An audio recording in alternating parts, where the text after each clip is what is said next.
Hello friends, welcome back to our channel. ఈరోజు video వచ్చేసి రెడీమేడ్లో designer blouses వస్తుంటాయి కదండి. అంటే అవి ఆల్రెడీ వర్క్ వేసి ఉంటాయి. సో అది ఎలా ఈరోజు కటింగ్ అండ్ స్టిచ్చింగ్ చేసుకోవాలి అనేది నేను ఈ వీడియోలో చూపిస్తున్నాను. సో వీడియోని అయితే ఎక్కడ స్కిప్ చేయకుండా చూడండి ఫ్రెండ్స్. స్కిప్ చేయకుండా చూస్తేనే మీకు కొన్ని టిప్స్ అనేవి అర్థమవుతాయి అన్నమాట. సో వీడియో నచ్చితే లైక్ చేయండి, షేర్ చేయండి. మన ఛానల్ని కొత్తగా చూస్తున్న వాళ్ళైతే సబ్స్క్రైబ్ చేసుకోండి. అలాగే ఇక్కడైతే నెక్ అయితే నేను చెక్ చేసుకుంటున్నానండి. సో మనకి ఖర్చుతో కలిపి నెక్ ఎంత తీసుకుంటాము అనేది ఫస్టే చూసుకోవాలన్నమాట. ఆది బ్లౌజ్లో నుంచి ఎంత ఉంది నెక్ అనేది చూసుకుందాము. ఇక్కడైతే నాకు 13.5 వచ్చింది. సో 13.5కి మనం ఖర్చులతో కలిపి 1 ఇంచ్ కలుపుకొని 14.5 అయితే కట్ చేసుకోవాలి. సో ఇక్కడ 14.5 మనకి వస్తుందా లేదా అనేది నెక్లో అయితే ఒకసారి చెక్ చేసుకోవాలి. సో ఇక్కడ నాకైతే వస్తుందండి. సో నేను లైనింగ్ అయితే ఫస్ట్ కట్ చేసుకుంటాం కదా, యాజ్ రీజ్గా మనం ఎలా అయితే నార్మల్ బ్లౌజ్కి ఎలా అయితే కట్ చేసుకుంటామో అలానే కట్ చేసుకోవాలి. సో ఇక్కడ క్లాత్ ఈక్వల్గా ఉండడానికి ఒక మార్కింగ్, అలాగే ఖర్చు కోసం ఒక మార్కింగ్, ఒక 1/2 ఇంచ్ వెడల్పుతో ఖర్చు కోసం ఒక మార్కింగ్ అయితే చేసుకుంటున్నాను. సో ఇక్కడ 13.5 కాబట్టి 13.5 పెట్టుకొని పైన ఒక 1/2 ఇంచ్ కంటే తక్కువ, లేదు అంటే 1/2 ఇంచ్ షోల్డర్ ఖర్చు కోసం పెట్టుకొని టోటల్ ఎంత వచ్చింది అనేది మనకి ఆపోజిట్లో ఒక దగ్గర మార్కింగ్ చేసుకొని మొత్తం ఒక బాక్స్ లాగా అయితే ఫామ్ చేసుకోవాలండి. సో ఈ విధంగా ఫామ్ చేసుకొని ఒక బాక్స్ లాగా అయితే డ్రా చేసుకోవాలి.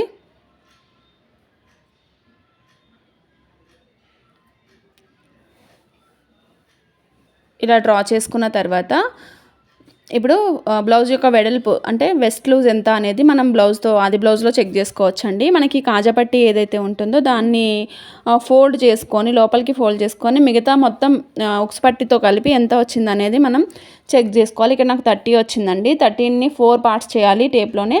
13ని 4 పార్ట్స్ చేస్తే ఎంత, 13ని ఆఫ్ చేస్తే 15, అలాగే 15ని ఆఫ్ చేస్తే 7.5 వస్తుంది. సో అదే 7.5ని మనం కింద ఒక దగ్గర మార్కింగ్ చేసుకోవాలి. మనకు వెస్ట్ లూజ్ దగ్గర 7.5 మార్కింగ్ చేసుకున్న తర్వాత 1 ఇంచ్ డాట్స్ కోసం, అలాగే 2 ఇంచ్ ఖర్చు కోసం పెట్టుకున్నాను. సో ఇప్పుడు చెస్ట్ లూజ్ చూసుకుందాము. చెస్ట్ లూజ్ ఎప్పుడైనా బ్లౌజ్లో చూసుకోవాలి అంటే మనకి బ్యాక్ సైడ్ వీపు దగ్గర నెక్ ఎంత అయితే పెడతామో ఆ నెక్ వెడల్పుని మనకి సైడ్ జాయింట్స్ వేస్తాం కదా, సైడ్ జాయింట్స్ దగ్గర మార్కింగ్ చేసుకోవాలి. సేమ్ అదే లెంత్లో 2 సైడ్లు మార్కింగ్ చేసుకొని ఆ 2 మార్కింగ్స్ని ఈక్వల్గా పట్టుకొని మిడిల్కి ఫోల్డ్ చేస్తే మనకి చెస్ట్ లూజ్ ఎంత అనేది వచ్చేస్తుంది అనమాట. సో ఈ విధంగా ఫోల్డ్ చేసుకొని మనకి ఎక్కడైతే వస్తుందో అక్కడ ఒక చిన్న మార్కింగ్ అయితే పెట్టుకోవాలి. సో చెస్ట్ లూజ్ వచ్చేసి 8.5 వచ్చిందండి. సో ఆ చెస్ట్ లూజ్ని అలాగే మనం డాట్స్ కోసం 1 ఇంచ్ పెట్టుకున్నాం కదా, ఆ 1 ఇంచ్కి రెండింటికి కలిపి ఈక్వల్గా మార్జిన్ అయితే డ్రా చేసుకోవాలి. డ్రా చేసుకున్న తర్వాత నెక్ షోల్డర్ డ్రా చేసుకోవాలండి. సో నెక్ అయితే మనకి ఇది 30 సైజ్ బ్లౌజ్ కాబట్టి సో నెక్ 2.5, అలాగే షోల్డర్ వచ్చేసి 3 ఇంచెస్ పెట్టుకోవాలి. పెట్టుకుంటే కింద 5.5 ఇంచెస్ కింద సేమ్ యాజ్ ఇట్ ఈస్గా మార్కింగ్ చేసుకొని పైనుంచి ఆర్మ్ డౌన్ కోసం 6 ఇంచెస్ పెట్టుకొని ఇలా మార్జిన్ అయితే డ్రా చేసుకోవాలి. సో మిడిల్లో కర్వ్ కోసం 1.5 ఇంచ్ దాన్ని కర్వ్ స్కేల్తో అయితే కర్వ్ లాగా నీట్గా డ్రా చేసుకోవాలన్నమాట. సో ఈ విధంగా డ్రా చేసుకున్న తర్వాత మనకి ఆర్మ్ లూజ్ ఎంత అనేది చెక్ చేసుకోవాలండి. ఆర్మ్ లూజ్ చెక్ చేసుకునే ముందు ఇక్కడైతే నెక్ డ్రా చేద్దాము. నార్మల్గా అయితే వాళ్ళకి 4 ఇంచెస్ ఉంది కదా ఆది బ్లౌజ్లో, 4 ఇంచెస్ పెట్టుకోవాలండి. కాకపోతే ఇక్కడ మనకి నెక్ అనేది చిన్నగా ఉంది కాబట్టి ఎంత ఉందో అంత పెట్టేయమన్నారు. సో డిజైన్ అయితే కట్ అయితే కొంచెం లుక్ అనేది బాగుండదు కదా అండి, అందుకనే ఎంత అయితే ఉందో మొత్తం పెట్టేయమన్నారు. సో ఇక్కడ 5 ఇంచెస్ ఉందండి. 5 ఇంచెస్కి నేను మార్కింగ్ చేసుకొని ఈ విధంగా నెక్ అనేది డ్రా చేసుకుంటున్నాను. డ్రా చేసుకోవాలి కానీ మనం నెక్ అనేది కట్ చేసుకోవద్దండి ముందే. సో ఇక్కడ ఆర్మ్ లూజ్ పాయింట్ అనేది ఇప్పుడు చెక్ చేసుకుందాం. చెస్ట్ లూజ్ 8.5 కదా, ఆర్మ్ లూజ్ ఎంత అనేది చెక్ చేసుకుందాము. సో పైన ఖర్చు ఏదైతే ఉంటుందో ఆ ఖర్చుని వదిలేసి ఆర్మ్ లూజ్ అనేది చెక్ చేసుకోవాలి. సో ఆర్మ్ లూజ్ పాయింట్ నాకు 7.5 దగ్గర వచ్చింది. సో అన్నీ కరెక్ట్గానే ఉన్నాయండి మెజర్మెంట్స్. సో నేను ఇక్కడైతే బ్యాక్ పార్ట్ అయితే కట్ చేసుకుంటున్నాను. సో వీడియో నచ్చితే లైక్ చేయండి ఫ్రెండ్స్. లైక్ చేసి ఎవరికైనా అవసరం అనుకుంటే షేర్ చేయండి. అలాగే ఏమైనా డౌట్స్ ఉంటే కామెంట్ చేయండి. ఏమైనా డౌట్స్ ఉంటే క్లియర్ చేయడానికి ట్రై చేస్తాను. అలాగే ఇప్పుడు అయిపోయింది కదండి. సో బ్యాక్ డాట్స్ కోసం ఏవైతే 1 ఇంచ్ ఆ 1 ఇంచ్ దగ్గర నుంచి టేప్ని మిడిల్కి ఫోల్డ్ చేసుకొని మిడిల్లో ఒక డాట్ పెట్టుకొని పొడుగు అయితే పెట్టుకోవాలండి. ఇక్కడ డాట్ పొడుగు నేను 3.5 పెట్టుకుంటున్నాను. సో 3.5 పొడుగు పెట్టుకొని అలాగే వెడల్పు వచ్చేసి అటు 1/2 ఇంచు ఇటు 1/2 ఇంచు పెట్టుకొని స్కేల్తో అయితే డ్రా చేసుకోవాలి క్రాస్గా వీడియోలో చూపిస్తున్న విధంగా. సో ఇప్పుడు బ్యాక్ పార్ట్ అయితే అయిపోయింది కదా అండి. మనం డాట్స్ దగ్గర అలాగే ఖర్చు కోసం ఎక్కడి నుంచి అయితే తీసుకున్నామో మెయిన్ జాయింట్ ఎక్కడైతే వస్తుందో అక్కడ చిన్న చిన్న కట్స్ అయితే పెట్టుకోవాలి మనకి గుర్తుండడం కోసం. సో ఇప్పుడు హ్యాండ్స్ అయితే కట్ చేసుకుందామండి. హ్యాండ్స్ అయితే ఇవి షార్ట్ హ్యాండ్స్ కాబట్టి హ్యాండ్స్ కూడా డిజైన్ వచ్చిందండి. సో వర్క్ వచ్చింది.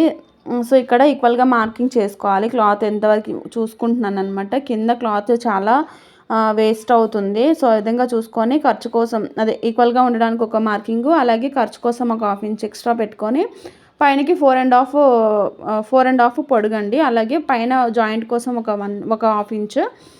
సో దీన్ని ఈక్వల్గా స్కేల్తో మార్జిన్ డ్రా చేసుకొని పైనుంచి కిందికి 3 ఇంచెస్కి పెట్టుకోవాలండి హ్యాండ్ డౌన్ కోసం.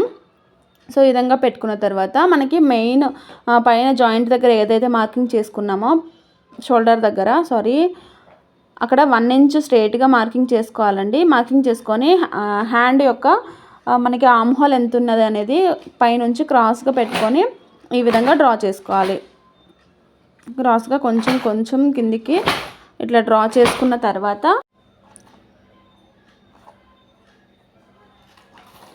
హ్యాండ్ లూజ్ చూసుకోవాలండి. హ్యాండ్ లూజ్ వచ్చేసి ఇక్కడ నాకు 5 ఇంచెస్ అనమాట.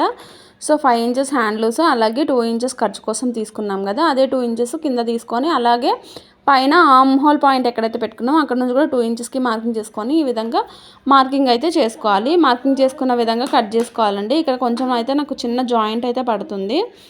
సో ఈ విధంగా మార్కింగ్ చేసుకున్న తర్వాత మనకి ఫ్రంట్ సైడ్ హ్యాండ్ లోతు కోసం ఒక 1/2 ఇంచ్ ఇట్లా మార్జిన్ ఇట్లా కొంచెం ఇట్లా ఐబ్రో షేప్లో మార్కింగ్ చేసుకొని ఈ విధంగా కట్ చేసుకోవాలి. మెయిన్ ఎక్కడైతే మనకి జాయింట్స్ పడతాయి అనేది అక్కడ చిన్న కట్స్ పెట్టుకుంటే మనకి మిడిల్లో కూడా ఒక కట్స్ పెట్టుకుంటే మనకి గుర్తుంటుంది అనమాట. సో ఈ విధంగా పెట్టుకున్న తర్వాత హ్యాండ్ యొక్క లోతు తీసుకున్న దగ్గర కూడా ఈ విధంగా లోతు కట్ చేసినాక అక్కడ ఒకటి మార్కింగ్ అయితే పెట్టుకోవాలి. సో ఇప్పుడైతే ఫ్రంట్ పార్ట్ అయితే కట్ చేద్దామండి. ఫ్రంట్ పార్ట్కి యాజ్ ఇట్ ఈస్గా బ్యాక్ పార్ట్ ఎలా అయితే ఉంటుందో ఆ విధంగా కట్ చేసి యాజ్ ఇట్ ఈస్గా అదే బ్యాక్ పార్ట్ మార్కింగ్ అయితే చేసుకోవాలి. మొత్తం బ్యాక్ పార్ట్ అంతా మార్కింగ్ చేసిన తర్వాత మనమైతే ఫ్రంట్ పార్ట్ నెక్ అలాగే హ్యాండ్ లోతు దగ్గర అక్కడ కొంచెం డిఫరెన్స్ అయితే ఉంటుంది. సో ఈ విధంగా మొత్తం మార్కింగ్ చేసేసాను. అలాగే మనం జాయింట్ చేసే దగ్గర 1 ఇంచ్ అయితే ఎక్స్ట్రా తీసుకోవాలండి.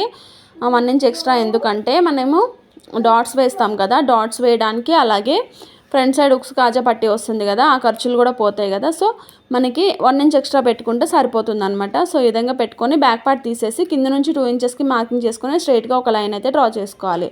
ఎందుకంటే అక్కడ షేప్ బెల్ట్ వస్తుంది కాబట్టి షేప్ బెల్ట్ మనం అటాచ్ చేస్తాం కాబట్టి 2 ఇంచెస్ అయితే మైనస్ చేసుకోవాలి బ్యాక్ పార్ట్ నుంచి. సో ఫ్రంట్ నెక్ వచ్చేసి 6 ఇంచెస్ తీసుకుంటున్నానండి. 6 ఇంచెస్ తీసుకొని యాజ్ ఇట్ ఈస్గా అదే విధంగా మార్కింగ్ చేసుకొని కర్వ్ అయితే తీసుకోవాలి కర్వ్ స్కేల్తో.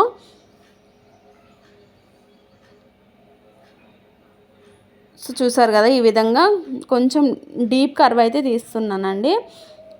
ఎందుకంటే బ్యాక్ పార్ట్ వచ్చేసి నెక్ చిన్నగా ఉంది కాబట్టి ఫ్రంట్ పార్ట్లో కొంచెం డీప్ తీసామంటే ముడతలు రాకుండా నీట్గా ఉంటుంది.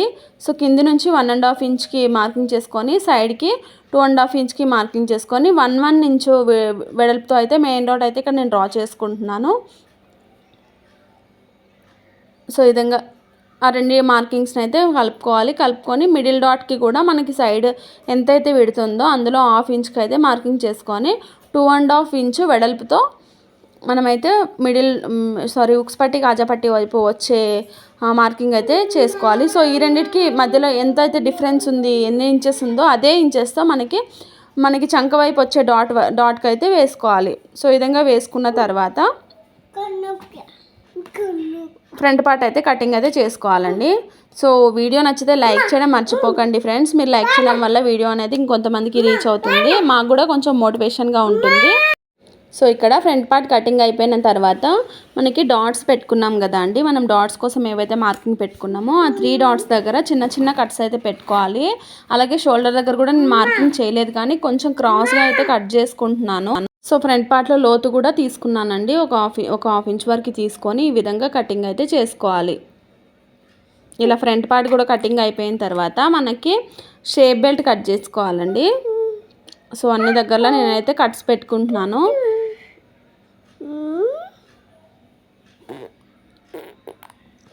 ఇప్పుడు షేప్ బెల్ట్ కోసం క్లాత్ తీసుకుందామండి. షేప్ బెల్ట్ కోసం ఇక్కడ నేను మనకి ఇన్విజిబుల్ కాబట్టి కింద ఒక పావించు పైన ఒక పావించు మనకి ఖర్చు అనేది పోతుందన్నమాట స్టిచ్చెస్లోకి. సో ఇక్కడ నేను దానికైతే 3 ఇంచెస్ అని వస్తుందండి. సో నేను ఇక్కడ 3.5 ఇంచెస్ తీసుకుంటున్నాను. అలాగే సైడ్కి 2.5 ఇంచెస్ తీసుకొని మొత్తం ఈ విధంగా కర్వ్తో షేప్ బెల్ట్ అయితే డ్రా చేసుకుంటున్నాను.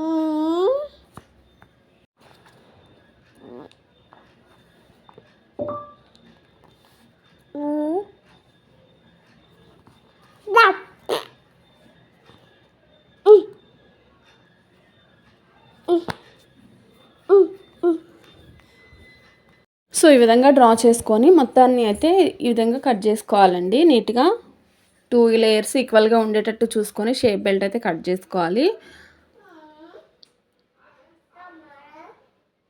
సో దీని స్టిచ్చింగ్ వీడియో అయితే నేను ఇంకో వీడియోలో అయితే అప్లోడ్ చేస్తానండి. సో వీడియో అనేది లెంతీ అయిపోతుంది కదా. సో ఇందులో అయితే కటింగ్ వీడియో ఉంటుంది. ఏమైనా డౌట్స్ ఉంటే కూడా కామెంట్ చేస్తే నేను క్లియర్ చేయడానికి ట్రై చేస్తాను. అలాగే ఇప్పుడు మెయిన్ పీస్ పైన క్లాత్ అనేది ఎలా కట్ చేసుకోవాలి అని చూద్దాము. సో ఇది ఈ విధంగా పెట్టుకొని మనకి ఖర్చులోకి ఎలాగో 1/2 ఇంచ్ పైన 1/2 ఇంచ్ కింద 1/2 ఇంచ్ పోతుంది కదండి. అలా అడ్జస్ట్ చేసుకొని క్లాత్ అనేది ఒక 1/2 ఇంచ్ ఎక్స్ట్రా ఉండేటట్టు చూసుకొని కటింగ్ అయితే చేసుకోవాలి. అలా చేసుకుంటే ఏంటంటే మనకు కుట్టేటప్పుడు కూడా డిజైన్ పోకుండా ఫినిషింగ్ అనేది నీట్గా వస్తుంది. సో ఈ విధంగా కట్ చేసుకోవాలి. హ్యాండ్స్కి కూడా డిజైన్ వచ్చింది కదా. సో హ్యాండ్స్కి కూడా అలానే కింద మనకి ఎలాగో ఖర్చు కోసం ఇచ్చారు కదా, ఆ ఖర్చుని యాడ్ చేసుకొని హ్యాండ్ అయితే పెట్టుకొని ఒక సింగిల్ హ్యాండ్ పెట్టుకోవాలండి. రెండు వైపులా డిజైన్ వస్తుంది కాబట్టి ఒక హ్యాండ్ ఒక దగ్గర పెట్టుకొని ఈ విధంగా అయితే కట్ చేసుకోవాలి. సో వీడియో అయితే మీకు నచ్చిందని అనుకుంటున్నానండి. వీడియో నచ్చితే లైక్ చేయండి, షేర్ చేయండి, సబ్స్క్రైబ్ చేసుకోండి. Thank you for watching.